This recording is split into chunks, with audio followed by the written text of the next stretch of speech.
নামাজের সাথে নাই পরিচয়, মানো না কোরআন, তুমি কেমন মুসলমান, তুমি কেমন মুসলমান? ঠিক কিনা? নামাজ দরকার আছে না নাই? জরুরি না ফরজ? যারা বলেন করবো তো, করবো না, হাত তুলে দেখান। না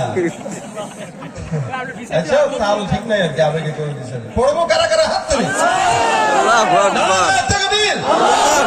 আল্লাহ আমাদেরকে 5 ওয়াক্ত নামাজি বানায় দেয়, বলেন আমিন। যার নামাজ নাই, নবী বলেন একজন ইমানদার আর কাফের সংশয় যদি থাকে, পার্থক্য করতে চাও, তাহলে দেখো তার নামাজ আছে কিনা।